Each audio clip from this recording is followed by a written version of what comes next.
Good.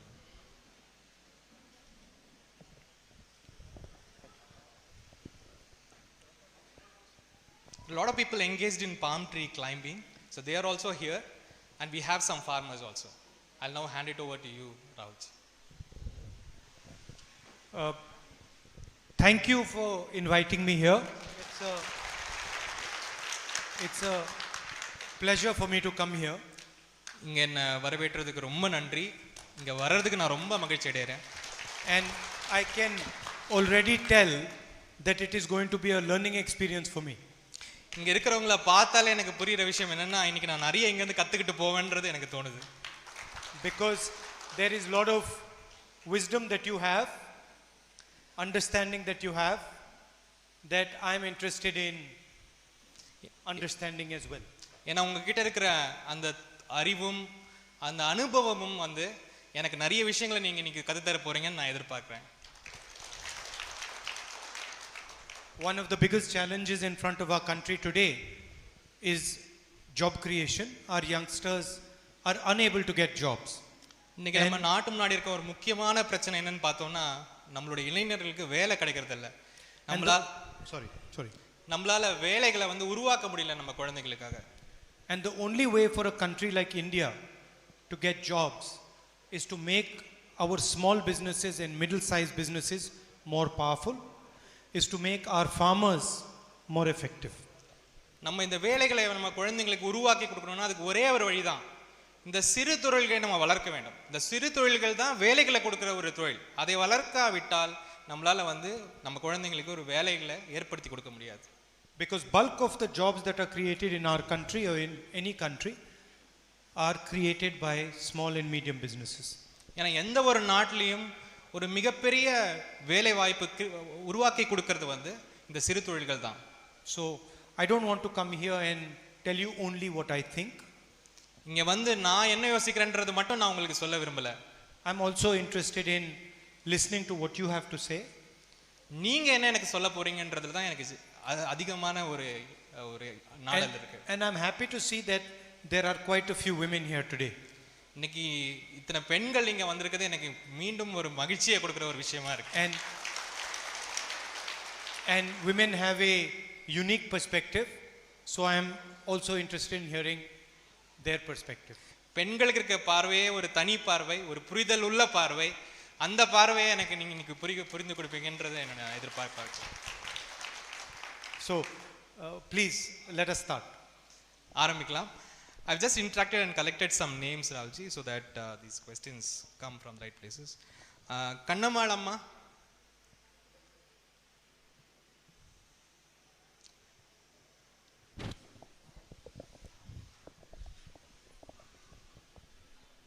Vanakkam.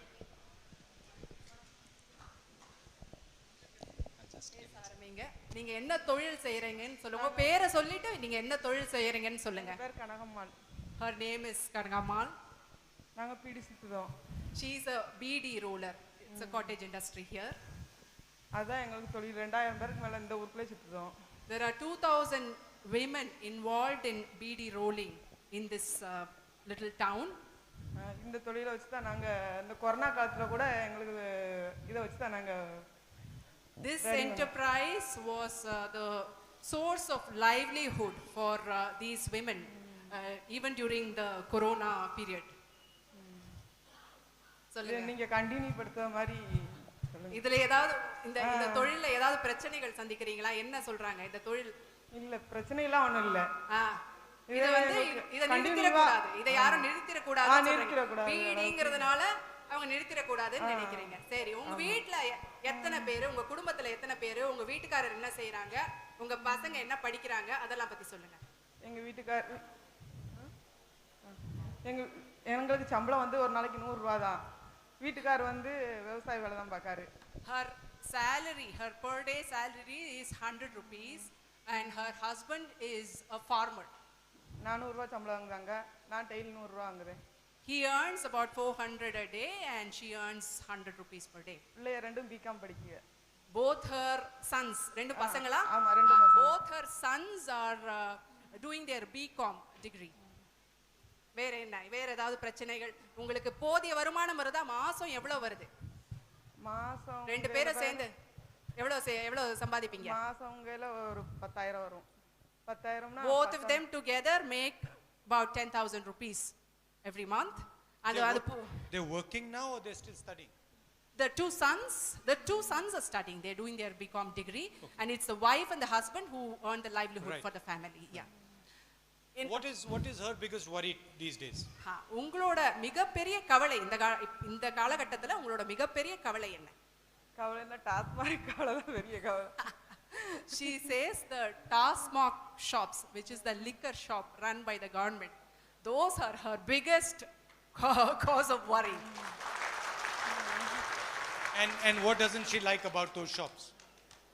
அந்த கடைகள்னால உங்களுக்கு என்ன பிரச்சனை? உங்களுக்கு ஏன் அந்த கடைகளை பிடிக்கல? என்ன இது பிரச்சனைனா மாமனார் கொஞ்சம் குடிச்சிட்டு பேசுவாரு வீட்ல. பெண்கள் இதெல்லாம் ரொம்ப கஷ்டப்படுதோம். சரி. Father-in-law drinks and then husband also has the habit because of which the women are suffering. So the husband does not agree with her view on this. உங்க வீட்டுக்காரர் வந்து நீங்க இந்த மாதிரி பேச போறீங்க, இந்த மாதிரி சொல்ல போறீங்கன்னு தெரியுமா அவருக்கு? அவர் ஒத்துப்பாரா நீங்க பேசுறத? சொல்லிட்டாங்க. This is a problem I've noticed. When I ask this question to the women, they have one answer, and when I ask the question to the men, sometimes when they're in front of the women, they have the same answer, but mostly they have a different answer. இந்த பெண்கள் கிட்ட கேட்டா இந்த கேள்விய எப்பவுமே ஒரே answer தான் கொடுக்குறீங்களா? ஆனா ஆண்கள் கிட்ட கேட்டா ரெண்டு விதமான பதில் வருதான். ஒரு பதில் பெண்கள் இருந்தாங்கன்னா அவங்க வீட்டுல மனைவி கூட இருந்தாங்கன்னா ஒரு பதில் கொடுக்குறாங்களா, இல்லாட்டி வேற ஏதோ அடிச்சு விடுறாங்க. But I can understand from her perspective why it's a problem. உங்களுக்கு இது ஏன் இவ்வளவு பெரிய பிரச்சனை அப்படிங்கிறது அவருக்கு புரியுது. So what is her suggestion? நீங்க உங்களுக்கு ஏதாவது சஜஷன் இருக்கா? நீங்க இதுக்கு ஏதாவது ஒரு சொல்யூஷன் வச்சிருக்கீங்களா? இதை எப்படி தீர்வு காணலாம் அப்படிங்கிறதுக்கு ஏதாவது உங்கள்ட்ட சொல்றதுக்கு நீங்க அவங்களால தான் முடியும். யாரால முடியும்? அவங்களாலனா யாரால? செவிச்சு வந்தா தான் முடியும். யாரு? நீங்க செவிச்சு வந்தா தான் முடியும். She says the only way this can be solved is if you win and if you come to power. But I can notice that this side is clapping on the liquor question slightly stronger than this side. இந்த side வந்து இருக்கிற பெண்கள் நிறைய கை தட்டுறீங்களா இந்த ஆன்சருக்கு, ஆனா இந்த side இருக்கிறவங்க இந்த பதிலுக்கு அவ்வளவா கை தட்ட மாட்டேங்கிறீங்களா? ஏன்?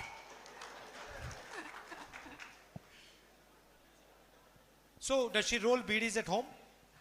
வீட்ல தானே PT சுத்துறீங்க? Yes. And does she get any medical issues as a result of this? So இதனால உங்களுக்கு வந்து ஹெல்த் ஏதாவது உடம்புக்கு ஏதாவது பாதிப்பு? இல்ல, அதெல்லாம் பிரச்சனை இல்ல. She says nothing like that. Okay. And she doesn't smoke beedies, or husband doesn't smoke beedies or anything like that? Just making sure. வீட்ல யாராவது பீடி பிடிப்பாங்களா? இல்ல, யாரும் பீடி பிடிக்க மாட்டாங்களா? வீட்டுக்காரரும் பிடிக்க மாட்டாரா? வீட்டுக்காரர் பிடிப்பாரா? பிடிப்பார். Husband smokes. சரி, வேற ஏதாவது சொல்லணுமா உங்களுக்கு? Do you have anything to say, sir? No. Okay. That's ரொம்ப நன்றிமா. Ask her, how has the beedi business changed over the last 5-10 years?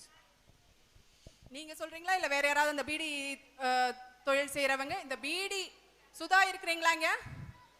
இந்த உங்க பீடி தொழில் எந்த விதத்துல இந்த காலகட்டத்துல மாறி இருக்கு?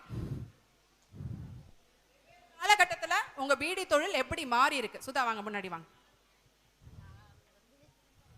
7 வயசுல 8 வயசுல PT சுத்துதேன். She started rolling beedies when she was 8 years old. படிக்க தெரியாது. She does not know to read and write. இப்போ 54 வயசு ஆகுது. She is 54 now. ரெண்டு பொண்ணு ரெண்டு. She has 2 girl children. PT தான் இன்னும் சுத்துதான். அவங்களும் பீடி தான் சுத்துறாங்களா? வீட்டுக்காரர் வந்து கூலி வேலை பார்ப்பாரு. Her husband is a daily wage earner. ரெண்டு பெண்களும் என்ன பண்றாங்க? ரெண்டு பொண்ணையும் கல்யாணம் கட்டி கொடுத்துட்டாங்க. She has married off both her daughters. எங்களுக்கு வந்து இப்போ 2 பேருக்குமே பென்ஷன் வருது, ஆனா கம்மியா வருது. 800 900 இவ்வளவுதான் வருது. இது எந்த மாதிரி பென்ஷன் இது? எங்களுக்கு பீடி பென்ஷன், பீடி நான் சுத்துனதுக்கு 800 900 இவ்வளவுதான் வருது. she நீங்க அப்பனா ரிட்டையர் ஆயிட்டீங்களா? இன்னும் ரிட்டையர்ட் ஆகிட்டு, ஆனா இப்போ வந்து புள்ளியால 2 கல்யாணம் கட்டி கொடுத்துட்டோம். அதுக்கு வருமானம் வந்து வீட்டுக்காரருக்கு சுகர் பிரஷர் அப்படின்னு நோய் இருக்கு. இத நான் சொல்லிறேன், ஒரே ஒரு second. She is retired as a BD worker. She receives a pension of 800 rupees. She says that is not enough, and her husband is not well. He is a diabetic patient. எங்களுக்கு இந்த pension கொஞ்சம் கூடுதல் வந்தா கூட நம்ம வேற எதையும் கேட்கல. இந்த பென்ஷன் வந்து எல்லாருக்குமே தான், இப்போ வீடு சுத்துறவங்களுக்கு எல்லாருக்குமே இப்போ அவ்வளோதான், அந்த 1000 வரைக்கும் தான் வருது. எங்களுக்கு வந்து ரொம்ப கம்மியாக வருது. எங்களுக்கு இந்த பீடி பென்ஷன் கொஞ்சம் கூட வந்தாலுமே எங்களுக்கு அதை வச்சு நாங்கள் சாப்பிட்டுக்கிடுவோம். If the BD pension can be raised, you know, the pension meant for BD workers is raised, that will be of great help to people like her. நன்றி. Super. மணிகண்டன் இருக்கீங்களா? மணிகண்டன்.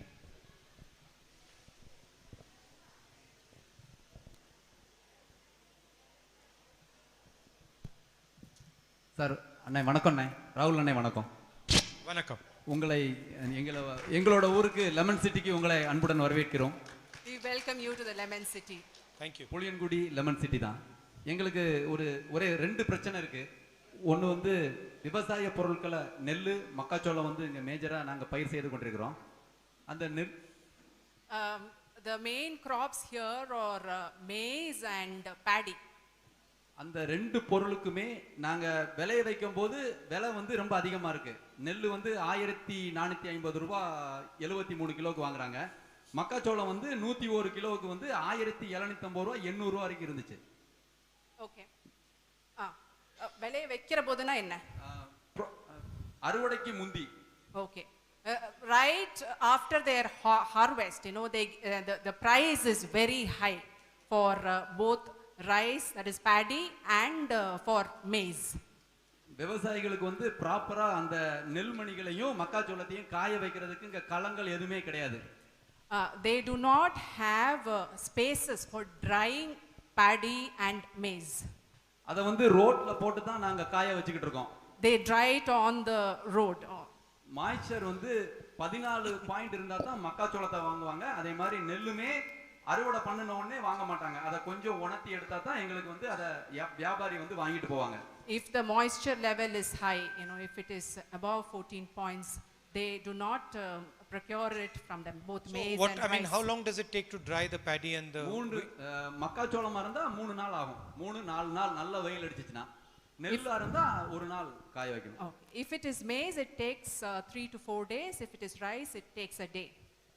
அந்த சமயத்துல தான் எங்களுக்கு மழையே பெய்யும். நாங்க விளைய வைக்கும் போது விளைய வைக்கிறதுக்கோ இல்லனா தண்ணிக்காக we are facing a problem. ஆனா அந்த சமயத்துல மழை பெய்யாது. அறுவடை பண்ணி ரோட்ல குமிச்சி கிடக்கும் போது மழை பெய்யும். Usually there is drought here, but when the drying season arrives, it starts raining. அப்போ 1450 ரூபாய் வித்த நெல்லு 1250 ரூபாய் ஆயிரும். 1450 ரூபாய் வித்த நெல்லு வந்து 1200 ரூபாய் 250 ரூபாய்க்கு வந்துரும். So what happens is there is suddenly a drop in price. What used to sell at 1450 drops to 1200 rupees. எங்களுக்கு எங்களுடைய லாபத்துல வந்து ஒரு மூடையில 200 ரூபாய் நாங்க நஷ்டப்படுறோம். For every sack of rice they sell, they lose up to 200 rupees. That's the loss. And this reason is mainly because of the storage problem, or there are other problem also? Storage problem. Drying problem. Storage problem. எங்களுக்கு வழிகாட்டுதலுக்கு நல்ல வழிகாட்டு குழுக்கள் இல்ல. எங்களுக்கு அடிப்படை ஆதாரம் விலை என்ன அப்படிங்கிறது எங்களுக்கு யாருக்கும் தெரியறது இல்ல. They don't have much guidance available, and they are not informed about the MSP, the minimum support price. Right. ஆட்டோமேட்டிக்காவே எங்கள்ட்ட இருந்து குறைந்த விலைக்கு கொள்முதல் பண்ணிட்டு போயிடுறாங்க. எங்களுடைய லாபம் வந்து வருமானம் வந்து அடிபட்டு போகுது. அசலுக்கு மட்டும்தான் நாங்க கூலிக்கு வேலை செய்யற மாதிரி தான் எங்களுக்கு இருக்கு. So, they procure from them at a cheap rate and then they sell it at a high price, and then finally, they don't get anything. It's almost like, they are. Has he heard about the Prime Minister's new agricultural laws? பிரதம மந்திரியோட இந்த வேளாண் சட்டங்களை பத்தி தெரிஞ்சது உங்களுக்கு? இந்த 3 வேளாண் சட்டம் வந்திருக்குல்ல புதுசா? வேளாண் சட்டங்களை பத்தி அவ்வளவா தெரியாது எங்களுக்கு. He doesn't know that much about the laws. Good. நல்லதுன்றாரு. Because otherwise you would be very disturbed. ஒருவேளை உங்களுக்கு அதை பத்தி புரிஞ்சிருந்ததுன்னா ரொம்ப கஷ்டப்படுவீங்க, மன உளைச்சலுக்கு ஆகுவீங்கன்றாரு. The 3 laws are designed to destroy small farmers. இந்த 3 வேளாண் சட்டங்களும் இந்த விவசாயியை எப்படி அழிக்கிறதுன்னு யோசி போட்ட சட்டங்கள் மாதிரி தெரியுது. And to make it easier for really big businesses to take the money that is there in the agricultural system. சிறு விவசாயிகளை, குறு விவசாயிகளை அழிச்சிட்டு பெரும் தொழில்கள் இந்த விவசாய ஒரு ஏரியால எந்த அளவுக்கு காசு சம்பாதிக்க முடியும்னு யோசிச்சு அவங்களுக்காகவே போட்ட ஒரு சட்டமா கூட தோணுது. I don't want to disturb you by telling you the details, but I would be doing a disservice to you if I didn't tell you the details. இந்த நல்ல ஒரு சூழ்நிலையில அதை பத்தி சொல்லி உங்களுக்கு மன உளைச்சலை கொடுக்க வேண்டாம்னு நான் நினைக்கிறேன். ஆனால் நான் இவ்வளவு தூரம் வந்துட்டு பத்தி சொல்லாம போனா அது தப்பாகும். There are 3 laws. The first law allows the biggest businessmen to buy wheat, rice, vegetables, fruits wherever they like and in whatever quantity they like. 3 சட்டங்கள் இருக்கு. முதல் சட்டம் எப்படிப்பட்ட சட்டம்னா, இந்த பெரிய தொழில் முதலாளிகள் இருக்காங்கல்ல, அவங்க அவங்களுக்கு தேவையான கோதுமை, அரிசி, காய்கறி எதை வேணா, எங்க வேணா, எவ்வளவு குவாண்டிட்டி வேணா வாங்கலான்ற மாதிரி அந்த சட்டம் இருக்கு. The second law allows those same big businessmen to store as much wheat, rice, fruit, vegetables as they like. அந்த ரெண்டாவது சட்டம் இருக்குல்ல, இப்போ இவங்க வாங்கின கொள்முதல் பண்ண எல்லா பொருட்களையும் எவ்வளவு வேணா பதுக்கி வைக்கலான்ற லெவலுக்கு அந்த சட்டம் இருக்கு. In their silos for as long as they like. எவ்வளவு நேரம் வேணா அவங்க பதப்படுத்தி வச்சுக்கலாம், அதை ஒரு பதுக்கி வச்சுக்கலாம் அவங்க எவ்வளவு நாளுக்கு வேணா. And the third law says that if a farmer tries to contest the price that he is being offered, the farmer cannot do it in a court of law. ஒருவேளை மூணாவது சட்டம் எப்படின்னா, ஒருவேளை விவசாயி அவனுடைய விளைபொருளுக்கு தக்க விலை கிடைக்கல அப்படின்ற ஒரு விஷயத்தை அவன் எதிர்கொள்ளணும்னு நினைச்சா அவன் முறையிடுறதுக்கு அவன் கோர்ட்டுக்கு தான் போய் முறையிட முடியும். வேற எங்கேயும் போய் அவனால பார்கெயின் பண்ண முடியாது. Your problem right now, your price problem is that you do not have market power. இப்ப நம்ம கிட்ட இருக்கிற விவசாயிகள் கிட்ட இருக்கிற பிரச்சனை என்னன்னா, சந்தை விலையை நம்ம நிர்ணயிக்கிறது இல்ல, சந்தையை நம்ம நிர்ணயிக்க முடியல நம்மளால. Because you are small. ஏன்னா நம்ம சின்ன லெவல்ல நம்ம விவசாயம் பண்றதுனால நம்மளால அது முடியல. But these 3 laws will make the situation much worse than it is today. இன்னைக்கே இந்த நிலைமை இப்படி இருக்கும்போது இந்த 3 சட்டங்களும் அமலுக்கு எல்லாம் ஆரம்பிச்சதுன்னா இன்னும் நம்மளைய ஒரு நலிவடைஞ்ச ஒரு சமுதாயமா மாத்தும்.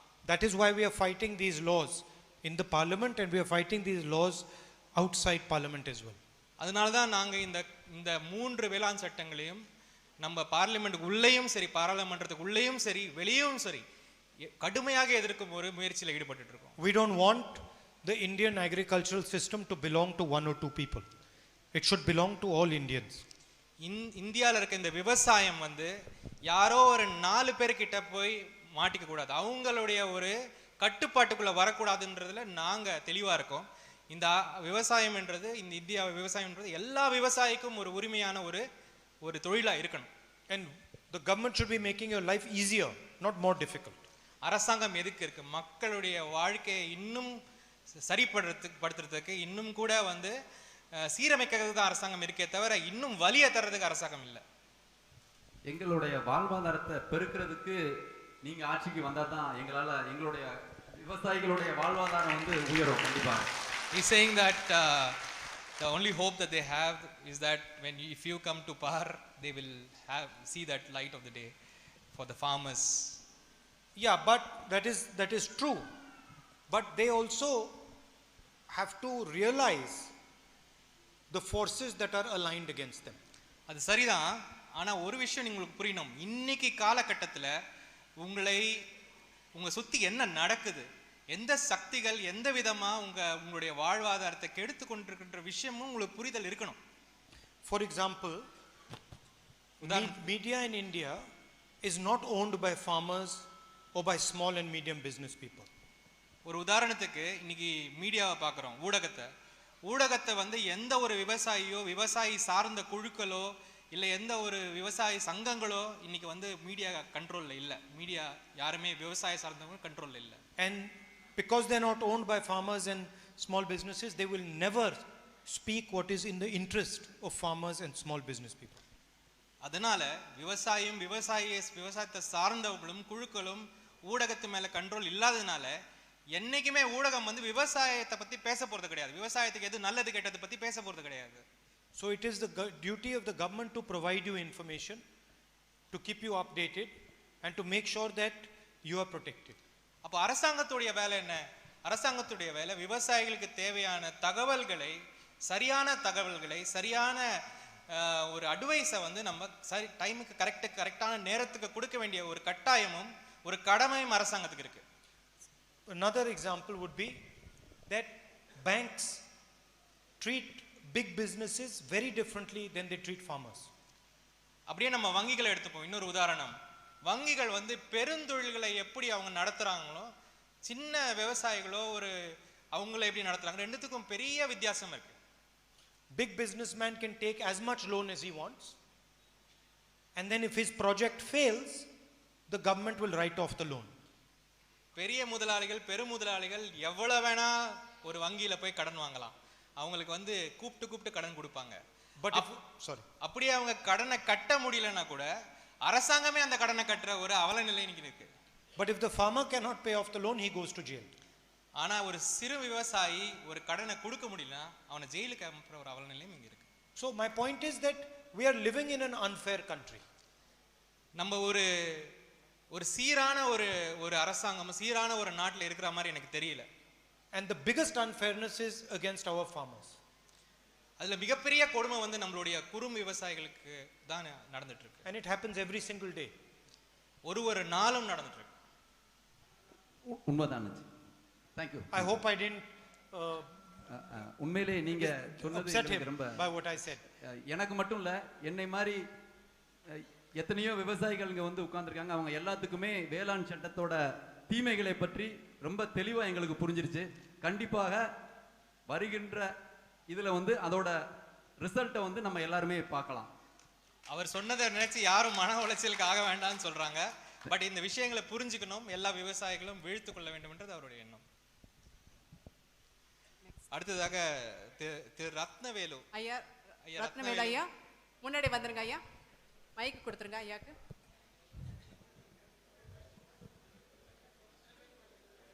ஐயா முன்னாடி வந்துருங்க. முன்னாடி எப்படியாவது அவங்க கொஞ்சம் வழி விடுங்க எல்லாரும்.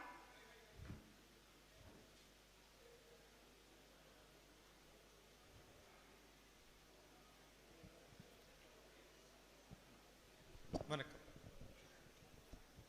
இந்திய திருநாட்டின் பாராளுமன்ற உறுப்பினர் ஐயா ராகுல் காந்திஜி அவர்களுக்கு எங்களது செண்பவல்லி கால்வாய் மூலமாக தண்ணீர் பெறும் விவசாயியின் சார்பாக நன்றியை தெரிவித்துக் கொள்கிறேன்.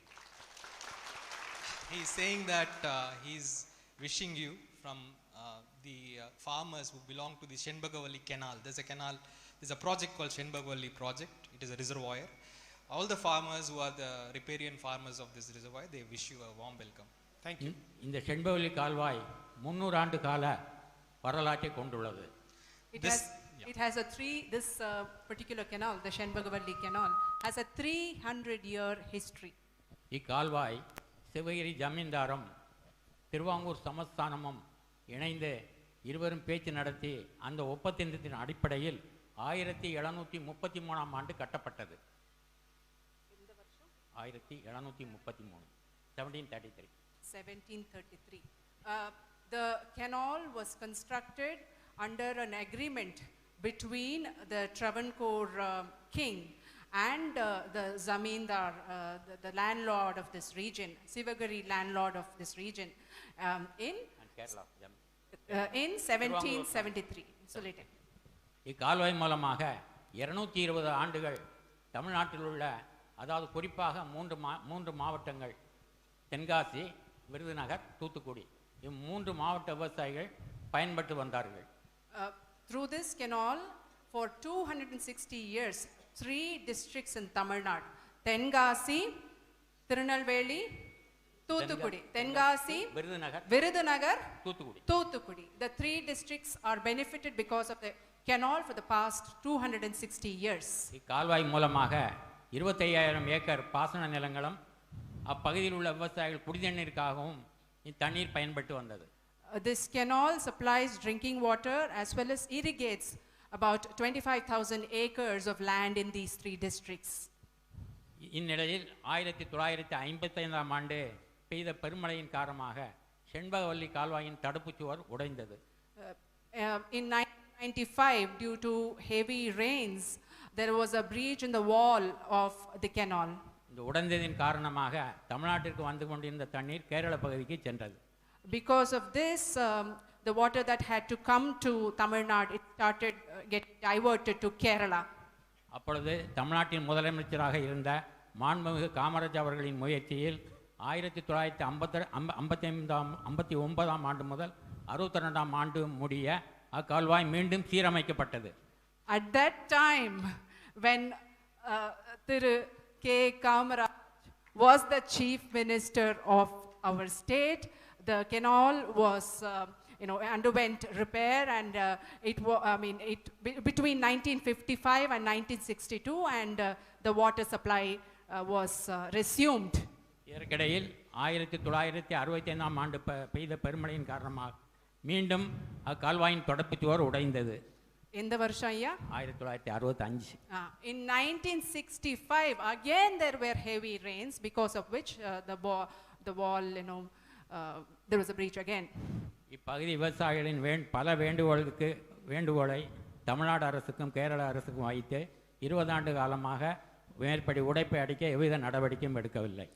The farmers of this region have been speaking to the government in Tamil Nadu as well as in Kerala, requesting them to mend this wall, but there has been no step to take action. இதன் காரணமாக 2003ஆம் ஆண்டு சிவகிரி விவசாயிகள் சங்கத்தின் சார்பாக சென்னை உயர்நீதிமன்றத்தில் ஒரு வழக்கு தொடுக்கப்பட்டது. The Sivagiri Farmers Association filed a case in the High Court. 2006ஆம் ஆண்டு 8 வாரங்களுக்குள் மேற்படி உடைப்பை சரி செய்ய வேண்டுமென இரு மாநில அரசுக்கும் உயர்நீதிமன்றம் உத்தரவிட்டது. In 2006, the court ordered that the wall has to be constructed within 8 weeks. 8 weeks. ஐயா ஒரு இந்நிலை சீக்கிரமா முடிச்சிருங்க. என்ன கேள்வி அப்படின்னா, இந்நிலையில் பல கோரிக்கைகளை வைத்தும் இது நாள் வரை மேற்படி உடைப்பை சரி செய்யாததால் மூணு மாவட்ட விவசாயிகள் பாதிப்பதோடு மக்களும் குடிநீருக்காக மிகவும் கஷ்டப்படுகிறார்கள். ஆகவே அந்த உடைப்பை சரி செய்ய தாங்கள் நடவடிக்கை எடுக்க வேண்டும் என்று இப்பகுதி விவசாயிகள் சார்பாக உங்களை வேண்டி விரும்பி கேட்டுக்கொள்கிறோம். The issue is it's a small breach in the reservoir. They say it's only 100 meters, and in spite of the court order, no action has been taken to repair it. All the people of 3 districts are collectively requesting that this issue be taken up. Okay, we can study the issue. நம்ம இந்த விஷயத்தை பார்த்துட்டு படிச்சிட்டு கண்டிப்பாக உங்களுக்கு மனு கொடுத்துருக்கேன் ஐயா. I have received a petition. I'll look at your petition. Thank you sir. Thank you. ரொம்ப நன்றி ஐயா. அடுத்ததாக Ravi is in this side to your right, Rahulji. He is a traditional palm climber, and this is actually a very unique thing about this place, this palm tree. This one. Yeah, this is the products of the palm tree. பேசுங்க. ராகுல்ஜி, என்ற பேர் ரவி. நான் சேந்தமரம் பக்கத்தில் பேலப்படா கிராமத்தில் நுங்கு பதநீர் வியாபாரம் பார்க்குறவங்க. எங்கள் சமுதாயத்தில் காமராஜர் காலத்தில் இந்த நுங்கு பதனி தொழில் நல்லா இருந்துச்சு. அப்போ நுங்கு பதனி மரம் ஏறதுக்கு நல்ல சம்பளம் கிடைக்குது. இப்போ யாருமே இதை பார்க்கறது இல்லை. He says that he does this occupation, climbing the palm tree and using the products of the palm for his livelihood. He's saying during Kamaraj's period that there was enough sort of support given to this occupation, but right now everything is lost. இந்த பதநீர் விற்க தமிழ்நாடு மொத்தம் எங்களுக்கு நல்ல permission கிடைக்கணும். பதநீர் ஏறதுக்கு மக்களுக்கு பல நன்மைகளை கொடுத்தா தான் பணம் ஏறுவாங்க. காலையிலையும் ஏறணும், சாயங்காலம் ஏறணும். இதெல்லாம் கெட்டிக்கிட்டு தான் மேலே பணக்கு ஏறணும். அந்த கம்பு, அருவாப்பெட்டி, இந்த பானை இதெல்லாம் கொண்டுட்டு மேலே ஏறி இல்லை இறங்கி சாயங்காலம் ஈவினிங்கும் ஒருக்க ஏறணும். அதெல்லாம் ரொம்ப கஷ்டமாக இருக்கும். அதனால் யாரும் ஏற மாட்டேங்காங்க, சம்பளம் கட்டலை. So one of the product is this padanir, which is a fresh extract out of the palm tree. So this, it's a liquid. It's a sap which comes out of the palm tree. It's called padanir when it is fresh. And so climbing it in the morning to cut and then to collect it in the evening, 2 times they have to climb this tree. And right now there is no remuneration for climbing these trees and very less. So it's become very difficult for him to sort of. And what is this? This is the Heart of the palm. Yes, heart of the palm. If you open this, we'll get 3 or 4 pieces like that. Okay. And that is the shoot which comes out. And that is the shoot. Okay. Yeah, this is consumed and it's very nice, yeah, good for health. இந்த நொங்குலேருந்து வரது முளைஞ்சு போனால் தான் பனங்கிழங்கு. அந்த பனங்கிழங்கு முளைச்சி வந்தால் தான் பனைமரம். ஆனால் பனைமரத்தை அழிச்சிட்டு வந்துட்டாங்க. காரணம் கூலி இல்லை, கூலி இருந்தாலும் அது தக்கனி ஏறதுக்கு இல்லை. கல் கட்டுறாங்கன்னு சொல்லி போலீஸ்காரங்க வந்து அவுத்து கம்மின்னு சொல்லுவாங்க. அதெல்லாம் ரொம்ப கஷ்டமாக இருக்கும். So this palm grows from that very small panangirangu. That shoot there. That shoot there, yeah. And then right now what he is saying is because of there's no support for the state, this entire palm tree numbers itself has come down. And one more issue is that what he is pointing out is this, when it is taken fresh, it's good. And a day or 2 this gets fermented and it becomes toddy. And toddy is actually a banned substance that the police is come always behind. So whenever they collect something and come down, the police always Harasses them. Harasses them for. So this drink when it's not fermented is it's just regular a normal regular drink. பதனி வந்து ஸ்வீட்டாக இருக்கும், உடம்புக்கு நல்லது, இயற்கை உள்ள பொருள். இதெல்லாம் குடிச்சா உடம்புல எந்த நோயுமே வராது. இதெல்லாம் அழிய போய் தான் இன்னைக்கு நோயை சந்திச்சுட்டு இருக்கோம். He's saying this is a very nice product, sweet and it's very good for health. And he's saying nowadays all these diseases are because we stopped consuming such things. So how many farmers in his area grow this? எவ்வளவு பேர் இந்த மாதிரி பனைமரம் ஏறி இதை எடுக்கறாங்க? எங்க கிராமத்துல வேலப்படா கிராமத்துல 500 பேருக்கு மேல இருந்தாங்க. இப்போ நல்லா யாருக்கு 10 பேர் தான் இருக்காங்க. There were 500 farmers who were engaged in this occupation. Now there is only 10. Only 10. Only 10. இப்போ தமிழ்நாட்டுல சென்னையில கொண்டு விக்கிறோம். And he sells this stuff locally? இத நீங்க வந்து இங்க லோக்கல்ல தான் விக்கிறீங்களா? இது நான் கடையா வச்சிருக்கேன் சுரண்டையில. நான் நேச்சுரலாவே நான் என் மனசாட்சிக்காக இன்னைக்கு வரைக்கும் துரோகம் பண்ணி நான் பயணி விற்க மாட்டேன். நல்ல பதினியா சீக்கு மட்டும் இல்ல எல்லா மக்களுக்கும் கொடுக்க என்னோட ஆசை. அந்த பயணி நேச்சுரலா கொடுப்பேன். கொடுத்தாலே புரியும், நல்லா இருக்கும் பயணி. So he sells it locally in that Surandai. There is a small. தமிழ்நாட்டுக்கு சென்னைக்கு அனுப்புறேன். டெய்லி 3 கேன் பயணி ஒரு 110 லிட்டர் சென்னைக்கு ஈவினிங் 7 மணிக்கு ஆப்பிள் வண்டியில ஏத்துவேன், ஏவிகே வண்டியில ஏத்துவேன். திருமலை வாசன் பஸ்ல ஒரு 1000 காய் நுங்கு பையனீர் இந்த ரெண்டுமே நான் ஏத்துவேன். அங்க இருந்து அங்க தங்கி யாரும் பாப்பாங்க. He also sends it to Chennai for trade. Small quantity. So how much quantity does he grow? எவ்வளோ இப்போ உங்களுக்கு வந்து விளையுது? இப்போ நுங்குன்னு பார்த்தோன்னா எவ்வளோ விளையுது? இந்த காய் நான் சென்னைக்கு ஏற்றி விடுவது 12 ரூபாய்க்கு ஏற்றி விடுறேன். அவங்க 12 ரூபாய்க்கு மேலே லக்கேஜ் இருக்குது. ஒரு நாளைக்கு எத்தனை காய் இறக்குறீங்க? நாங்கள் ஒரு குறைஞ்சது ஒரு 50,000 காய் எங்கள் ஊர் சேல்ஸ் ஆகும். 50,000 எங்கள் ஊரில் 500 குடும்பம் இருக்குது. ஆனால் இப்போ நுங்கு தான் ஏறதான் 17 ஏழுக்கு ஆள் இல்லை. அது காமராஜர் காலத்துலேருந்து அழிஞ்சிடுது. அந்த சமுதாயத்தில் பணம் ஏறதுக்கு ஆள் குறைஞ்சிருக்கான கூலி இல்லை. So 50-60 of this he brings every day down and he sells it. But this is completely lost. There's no people who can climb and extract this padanir. Okay. This even so today this doesn't come from the fruit. This comes from the tree. And the மரத்தோட அந்த வெட்டினாதான் அது வரும்ல பாளையில. சீவி எடுக்கிறது. You have to cut a small thing and then the sap comes out and we have to collect it in the evening. சுண்ணாம்பு போட்டு எடுத்தா பதநீர், சுண்ணாம்பு போடாம எடுத்தா கல்லு. There is this calcium which if you put it then it becomes the padanir, that normal thing. Otherwise it gets fermented. Okay. அதுல பதநீர்ல காய்ச்சி எடுத்தா கருப்பட்டி வரும். கருப்பட்டி காப்பிலாம் குடிச்சா சுகர் நோயே வராது முதல்ல. So when you sort of evaporate this, you get this brown jaggery. That's very good for health. Even for a substitute for sugar also. Okay. இத பதநீர் கொஞ்சம் ஜீ குடிச்ச போது ரொம்ப மனசார ஆசை. ஜீ சாப்பிட்டு கேட்டுக்கங்க. குடிச்சா ரொம்ப சந்தோஷமா இருக்கும். இப்போ வேணாம். ஏன்னா பையனுக்கு நல்லது, உடம்புக்கு நல்லது. நம்ம கொடுப்போம். What's he saying? He's saying that he should give you, if he will be very happy if you drink this. As long as it is not fermented, I'm okay with it. இது கல்லா இல்லாத வரைக்கும் அவருக்கு ஓகேன்றாரு. கல்லா இல்ல. கல்லு கிடையாது. கல்லு Otherwise I'll get into trouble. நாள் ரெஸ்டாரண்ட் கொண்டாந்து கொடுக்குறேன். No, he's saying that if you wish, he'll get it at 6 o'clock and give it to you. I don't mind trying it. No, Not the fermented one, this one. He's meaning that. No, I don't want that much. அது வேண்டாம். இது பயிர் கொண்டாந்து கொடுக்குறோம். Right. நல்லா இதான் எங்களுக்கு நீங்க பிரதமரான பிறகு இந்த நுங்கு பயிர் தொழிலை எங்களுக்கு பெரிய லெவல்ல கொண்டு போய் இந்தியா லெவல்ல கொண்டு போகணும். அதான் எங்களுடைய ஆசை. When you become the prime minister, he wants you to recognize this occupation and restart this whole business of extracting this padanir. Okay. Palm tea. Okay. Okay. Thank you. Thank you. Nandri. Nice. Okay. Okay. Thiru Yunus. Can they tell me a little bit about the lemon situation? Yeah. He's the one. Mic Younis ஐயா கையில கொடுங்க. He's the one who's to. வந்துருச்சு. He'll talk about that. இது ஐயா வந்து முக்கியமா வந்து எலுமிச்சத்தை பத்தி கொஞ்சம் பேச சொல்றாங்க. கேட்காங்களோ எலுமிச்சத்தை பத்தி கொஞ்சம் சொல்லுங்க. ஐயா அவர்களுக்கு வணக்கம். வணக்கம். உங்க குடும்பத்துக்கு எனக்கும் ஒரு 3 தலைமுறையா பழக்கம் இருக்கு. He's saying that he has a relationship with your family for 3 generations. 1980 அல்லது 81 கிங் அப்துல் அஜீஸ் தமாம் சவுதி அரேபியாவில் ஐ எம் ஒர்க்கிங். இந்திரா அம்மையார் வந்து கடல் நீரை சுத்திகரிக்க வந்தாங்க. அப்போ நாங்கள் இந்தியா தேசிய கொடியை ஆட்டினோம். 80-81 he was in Saudi Arabia.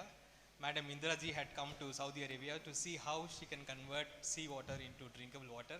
So he waved the flag seeing her. Nice. அதில் அம்மா ஒரு வார்த்தை சொன்னாங்க. எங்களை எல்லாரையும் பார்த்து இந்தியர்ஸ் 1800 பேர் இந்தியர்ஸை பார்த்து சொன்னாங்க, உங்களுக்கெல்லாம் நம் தாய் நாட்டில் வேலை கொடுக்க முடியவில்லை, அதை நான் ரொம்ப வருத்தப்படுகிறேன்னு சொன்னாங்க. What happened? He says Indira ji said seeing them in Saudi Arabia, I feel sorry that I am not able to give you jobs in the country. ஒரு தாய் தன் மகனுக்கு எப்படி சொல்லணும் என்பது எனக்கு குழந்தை வந்த பிறகுதான் அந்த சொல் எனக்கு என்னங்க தெரிஞ்சது. He only understood the emotion behind it when he became a father. So he saw a mother's words in that. அடுத்து 92ஆம் ஆண்டு தாங்கள் தகப்பனார், தாங்கள் தாய், தாங்கள் சகோதரி இந்த ரோட்டு வழியா வந்தீர்கள். In 92 you, your sister, father, mother, everybody passed through this road. அருகில் உள்ள வாசுதேவநல்லூர் ஜமாத் சார்பில் நான் வரவேற்பு கொடுத்தேன் அப்பாவுக்கு. On behalf of the Vasudev Nallur's Jamaat, they gave a reception to you on the road. இப்பொழுது உங்களுக்கு வரவேற்பு கொடுத்திருக்கேன். இது இறைவன் கொடுத்த எனக்கு ஒரு பாக்கியம். Now today he is welcoming you, so he's. Thank you. Next ஒரு இறைவன்ட்ட ஒரு துவா கேட்க, நீங்க பிரதமரா வரணும், நான் சால்வை கொடுக்கணும். His next prayer to the God is that you should become the prime minister and he should give you a shawl. அப்படி வரும்போது எனக்கு நீங்க தடுக்க கூடாது, நாம சால்வை போடுறதுக்கு நீங்க அனுமதி கொடுக்கணும். And that day he is instructing that you should never stop me, I will give you a shawl. Okay. We'll honor you with a shawl. இப்பொழுது நான் விவசாய சங்க தலைவரா இருக்கேன் புளியங்குடியில. He is the Farmers Association head in Puliyangudi. உற்பத்தியாளர் குழு தலைவரா இருக்கேன். மோடியும் எடப்பாடியும் என்னைய போட்டிருக்காங்க உற்பத்தியாளர் குழு தலைவர். He is also the head of the Producers Association, and Mr. Modi and Mr. Edapadi Palaniswamy, the Chief Minister, have appointed him as the head. சொல்லுங்க ஐயா. ஆர்வலர் குழு தலைவர், எலுமிச்சை உற்பத்தி ஆர்வலர் குழு தலைவர் நான் தான். எலுமிச்சை உற்பத்தி ஆர்வலர் குழு தலைவர். Okay. The lemon producers enthusiasts, they have an association. He is also the head of that association. இதுல இந்த ஆசியா கண்டத்திலே ஈரான் மட்டும் first lemon. Okay. In the whole of Asia, Iran is the biggest producer of lemon. Iran. Next Not China? இல்ல நாய் கிடையாது. இல்லையா? Next first Iran. Next China. Next கிடையாது. Next India, Tamil Nadu, Puliyangudi. Okay. No, so first Iran, then India, then Tamil Nadu. Puliyangudi. So what percentage of India's lemons are produced here?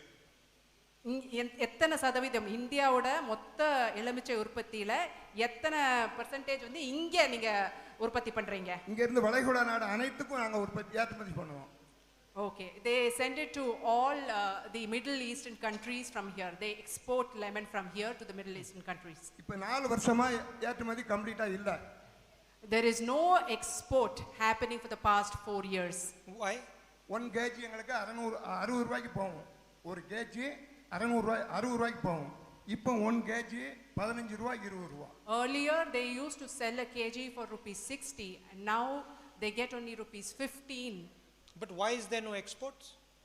ஏன் ஏற்றுமதியை நிறுத்தி வச்சிருக்கீங்க? 1 கோடி ரூபாய் ஏற்றுமதி பண்ணா 28 லட்சம் ரூபாய் ஜிஎஸ்டி வரி கட்டணும். If they export for 1 crore, they have to pay a GST of 28 lakhs. இதுல இந்த பணம் அரபு நாட்டுக்கு போனா தான் அவங்க நல்லா இருக்குன்னு சொன்னா தான் நமக்கு பைசா. And they get their money only if their whatever they send there and it sells and they like it. I mean, they don't receive their money until that happens. அப்படி இல்லனா அவங்க அழுகி போச்சுனா கடல்ல கொட்டிடுவாங்க. If it ripes and if it gets spoiled, then they just throw it in the sea. So basically he's saying that GST destroyed his business. GST னால உங்க தொழிலே சுத்தமா முடங்கி போச்சு தொழிலே அப்படிங்கறீங்க. நாடே வம்பா போச்சு. GST னால the whole country is completely is facing a disaster because of GST. நாடே அடுத்தாப்புல இந்த எலுமிச்சைக்கன்று இங்க நீங்க எக்ஸ்போ அது ஐயா முடிஞ்சு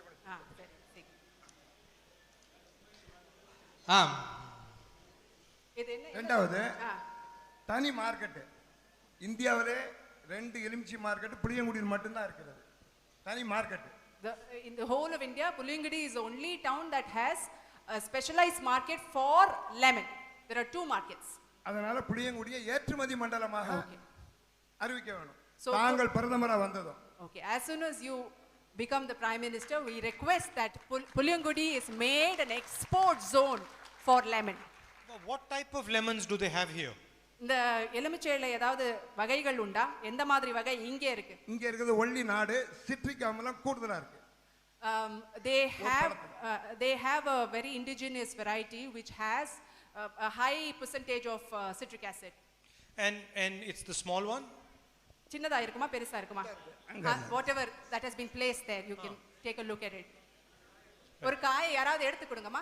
ஒரு காய் வந்து 60 கிராம் அல்லது 70 கிராம் இருக்கும். இது எங்கே இந்தியால எங்கே உலகத்திலே கிடையாது. Each fruit weighs about 60 grams and this is not produced anywhere else in India. So who does he sell the lemons to? யாருக்கு நீங்க விக்கிறீங்க? இங்க நாங்க வந்து ஏஜென்ட் கொடுத்துறோம். They sell it to an agent. 60 agent பெரிய ஏஜென்ட் இருக்காங்க. There are 60 big agents in this region. கீழ தட்டி நாங்க ஓபன் ஏலம் விடுறோம். மார்க்கெட் ஏலம் விடுது. ஓபன் ஏலம். Okay, there is a bidding that happens and open ஏலம். It's an open bidding which they bid for it's the price of in the the lemon. market, in a farmer's market. then ஒரு விவசாய மார்க்கெட்ல இது நடக்குமா? தனி நபர் and விவசாயிகள். தனி நபர் வியாபாரம் பார்க்கிறது தனி நபர். வியாபாரம் பார்க்கிறது தனி நபர். கொண்டு வந்து கொடுக்க கூடியது விவசாயி. ஒரு சங்கத்துல நீங்க இந்த ஏலம் விடுறது வந்து தனித்தனியா? தனித்தனியா. No, it doesn't happen in a marketplace. It is it is individually done between the farmer and the buyer. And what is this lemon used for? Which is the main use of this lemon? இதை எதுக்கெல்லாம் உபயோகப்படுத்துவாங்க? இந்த இது அனைத்துக்கும் உபயோகப்படுத்துவாங்க. அனைத்துக்கும்னா என்னென்ன? அனைத்து மாத்திரைகளுக்கு நம்ம சாப்பிடக்கூடிய மாத்திரைகள் அனைத்துக்கும் இதை போடுறதுனால தான் அந்த மாத்திரை கிடமாடுக்கு. He says some of the drugs use lemon, the medicines, it is used for it is used for producing drugs. Surf பொடி, Surf soap, detergent and soap, குளிக்கக்கூடிய ஆயில், oil and shampoo, அனைத்தும் for all those items. குழந்தைகள் tonic, there's children's tonic, cough syrup. And is it seasonal or is it all year round? இது ஒரு சீசனலா? ஒரு சீசன்ல தான் விளையுமா? எல்லா சீசன்லயும் விளையுமா? அது எல்லா இடத்துலயும் சீசனுக்கு மட்டும் விளையும். ஆனா புளியங்குடி மட்டும் கிட்டத்தட்ட 25,000 சதுர கிலோமீட்டர்ல புளியங்குடி சுத்து வட்டாரத்துல மட்டும் எப்பொழுதும் காய் 300 டன் 400 டன் வாங்கலாம். Okay, in other regions it's seasonal but not in Puliyangudi here, this place. Here you can procure it any time throughout the year. வேற எங்க இந்தியாவுல வாங்க முடியாது. You won't get it like this anywhere else in India. அடுத்து ஐயா சுற்று வட்டாரத்துல இன்னும் ஒரு ஐயா இங்க இங்க இங்க இங்க இங்க குயிக்கா இந்த சொல்லிடுங்க. சுற்று வட்டாரத்துல இது முக்கியமான சுற்று வட்டாரத்துல பூ, இந்த பூ மட்டும்தான் அவங்க விலை. ஒல்லி எலுமிச்சி, அதுக்கு அங்கிட்டு பூ. And this is also the biggest producer of flowers, jasmine flowers, right? Mallige. இதுக்கு நம்ம வந்து ஒரு செண்டு தொழிற்சாலை வைக்கணும். He wants a perfume factory to be set up, perfume, so that the flowers can be processed. இந்த ஏற்றுமதி வெளிநாட்டுக்கு ஏற்றுமதி இல்லாத நேரத்தில் எலுமிச்சியோ பூவோ சொல்லி முடிங்க.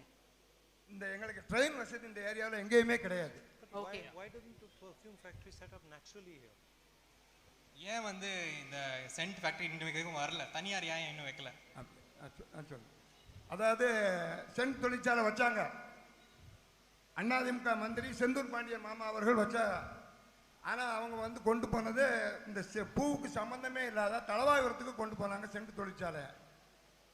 Scent factory was set up, but it was not set up here. It was set up in another place in Thalaivapuram.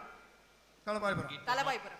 இங்க இருந்து கிட்டத்தட்ட 40-50 மைல் இருக்கும். It is about 50 kilometers from here. அதனால யாரும் போவதுக்கு வழி இல்ல. 2 கிலோ பூ கொண்டு அங்க போனா பஸ்ஸுக்கு தான் சார்ஜ் சரியா இருக்கும். Okay, so they are not able to supply their flowers there, because if they have to carry about 2 kgs of flower in the bus, it won't get them any profit. They won't make any money. அடுத்து எலுமிச்சி பதப்படுத்துறதுக்கு கடையனூர்ல வச்சிருக்காங்க. எலுமிச்சி பதப்படுத்துறதுக்கு to process lemon they have set up in Kadayanallur. அது எங்களுக்கு எந்த பிரயோஜனமும் இல்ல. There is cold storage. Okay, they have a cold storage unit in Kadayanallur. And again that's not useful to them. அத நான் செந்தூர் பாண்டிய மந்திரிட்ட நான் கேட்டேன், சம்பந்தமே இல்லாத இடத்துல நீங்க வைக்கல மாமா அப்படின்னு சொல்லி. நான் என் தொகுதிக்கு என்ன செஞ்சோம் சொல்றதுக்காக நான் அத அங்க வைக்கணும்னா நேரடியா. Okay, it was a minister, ADMK minister by name Sendur Pandian, who was involved in this project, and I went and asked him, why are you setting it up there, why not here where it is being produced? And he said, no, I will do it only in my constituency, I cannot bring it here. அதனால எங்களுக்கு எந்த பிரயோஜனமும் இல்ல. So I mean we don't get any use out of it.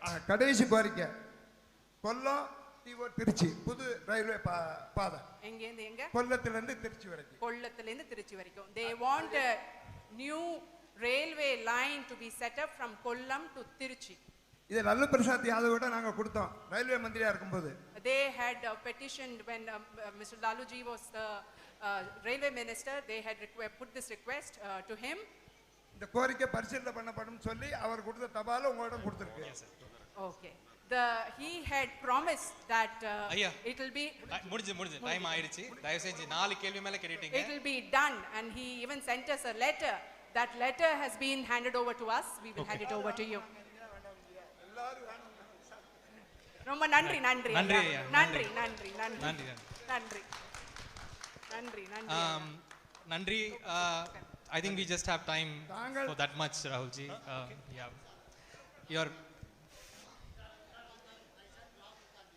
Okay.